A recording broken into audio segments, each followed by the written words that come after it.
Shalom, selamat pagi untuk anak-anak Bapak sekalian dan Bapak Ibu saudara-saudara, selamat pagi. Puji Tuhan, kita masih diberikan napas kehidupan, kesehatan, kekuatan dari Tuhan, dan biarlah kita datang kepada Tuhan dalam teduh pagi kita, bersyukur untuk kasih Tuhan, kebaikan Tuhan dalam kehidupan kita.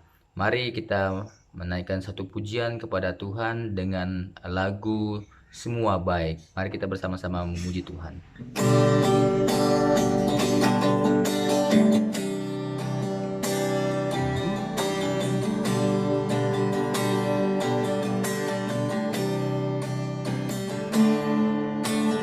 Dari semula telah Kau tetapkan hidupku dalam tangan-Mu, dalam rencana-Mu Tuhan.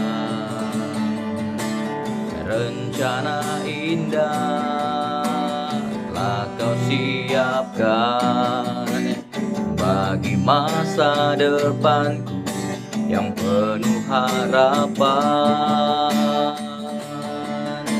Semua baik, apa yang telah Kau perbuat di dalam hidupku. Semua baik, sungguh teramat baik. Kau jadikan hidupku berarti.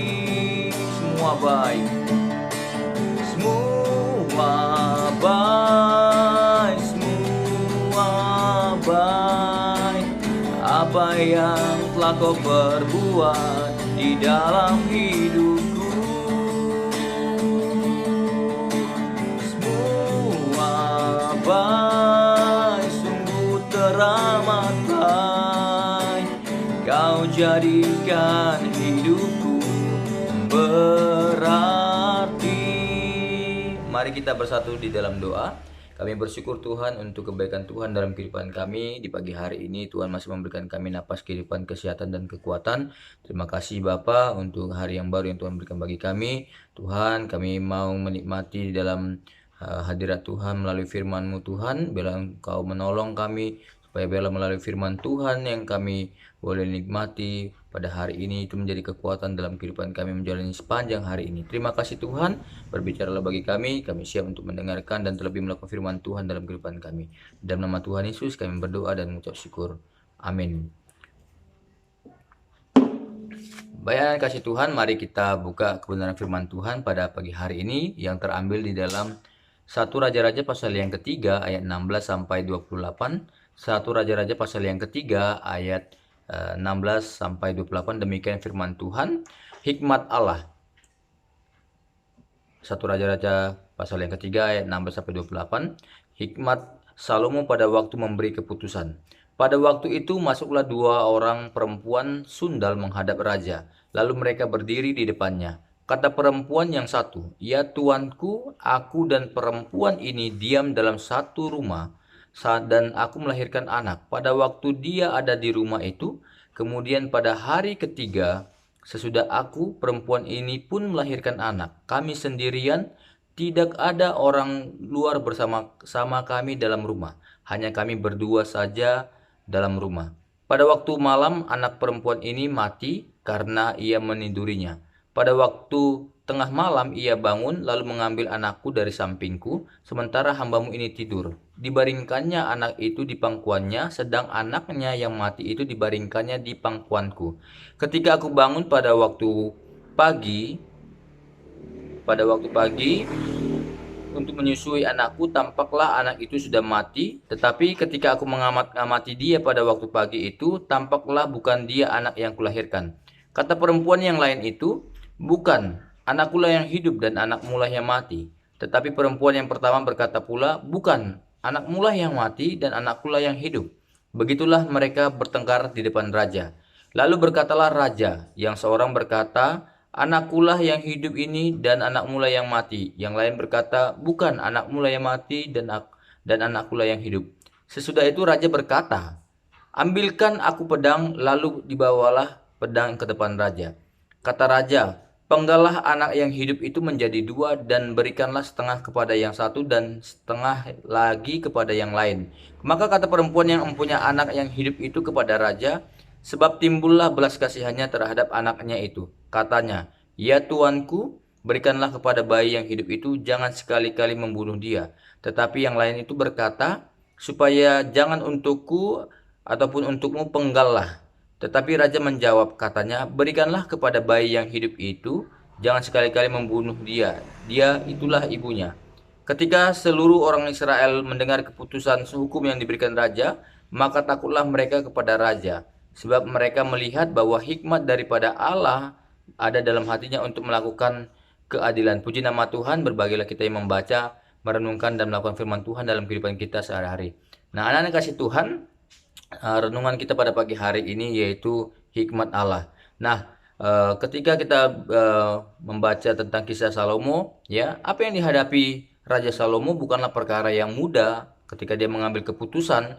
Ya, tidak ada saksi mata pada saat itu yang bisa dimintai pendapat berkaitan dengan pertikaian atau permasalahan dua ibu yang sedang memperebutkan satu bayi. Nah, anak kasih Tuhan, hanya kedua perempuan itulah yang tahu siapa sesungguhnya ibu aslinya, ya, dan dari bayi itu yang masih hidup. Perbedaan usia kedua bayi itu pun hanya beda cuma 3 hari. Nah, semua anak biasanya sungguh mirip ketika masih bayi, ya. Jadi nggak tahu yang mana ini bayinya yang asli gitu. Nah, kemudian keputusan yang diambil Salomo itu memang terkesan adil, meski terasa kejam. Bayangkan raja memberi perintah untuk membagi bayi itu menjadi dua bagian, yaitu harus dipenggal, ya, dibagi kepada kedua ibu tersebut supaya sama-sama mendapatkan bayi tersebut. Jadi menarik disimak di sini, keputusan raja itu mendapat satu apa ya perhatian, ya, dua tanggapan yang berbeda dari ibu ini, ya. Bagaimana Salomo dia mengambil keputusan yang dari dia memberikan satu usulan, ya, yang memang agak kejam, mengerikan, tetapi dia bisa sampai pada titik dia mengetahui siapa ibu aslinya dan ibu palsunya.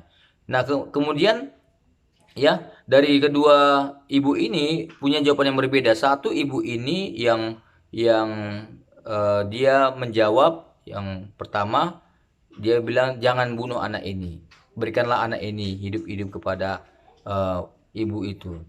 Tetapi ibu yang kedua dibilang, "Penggal saja supaya adil, supaya tidak ada nanti yang berebut lagi," bilang. Nah, dari satu sisi di sinilah akhirnya Salomo dia tahu siapa yang ibu aslinya.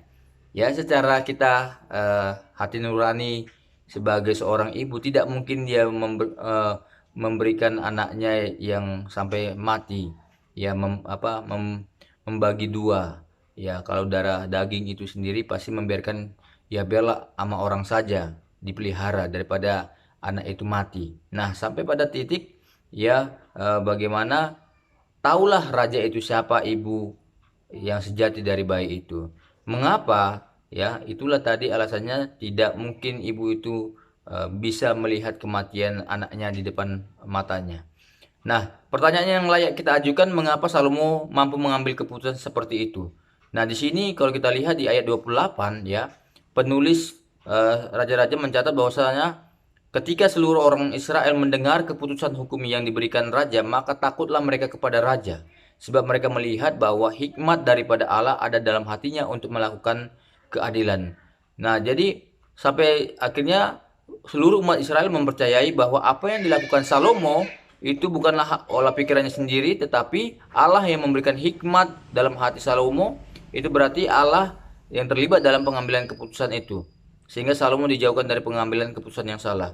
Nah, anak-anak kasih Tuhan, sini masalah pengambilan keputusan. Pengambilan keputusan itu wajib, kita pasti harus mengambilnya. Hidup ini adalah keputusan. Hidup ini kita harus menentukan apa yang harus kita pilih, ya. Keputusan kita menentukan masa depan kita. Nah, anak-anak kasih Tuhan, ya, beda bijaksana dengan pintar. Bijaksana itu datangnya daripada Tuhan, pengertian daripada Tuhan, ya, yang memang itu kekhususan yang Tuhan berikan.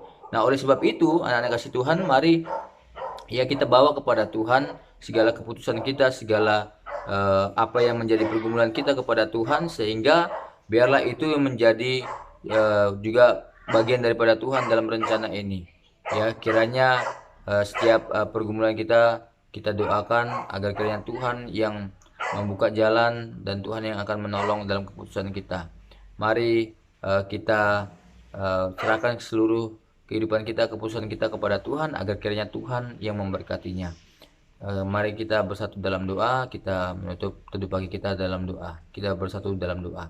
Kami bersyukur, berterima kasih kepadamu Tuhan untuk hari yang Tuhan berikan bagi kami, untuk keputusan-keputusan yang Tuhan menolong dalam kami mengambilnya Tuhan.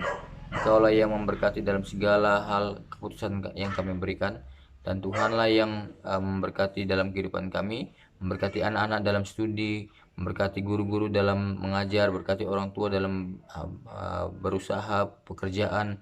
Engkau memberkati ya Bapa. Kami menyerahkan seluruh kehidupan kami sepanjang hari ini ke dalam tangan pengasihan Tuhan. Biarlah kiranya Tuhanlah yang campur tangan dalam memberkatinya Tuhan. Terima kasih Bapa. Terpujilah namamu Tuhan. Ampuni kami akan salah dosa kami yang tidak berkenan di hadapan Tuhan. Demi nama Yesus kami berdoa dan ucap syukur. Amin. Baik anak kasih Tuhan, selamat pagi, selamat beraktivitas. Tuhan Yesus memberkati kita. Shalom.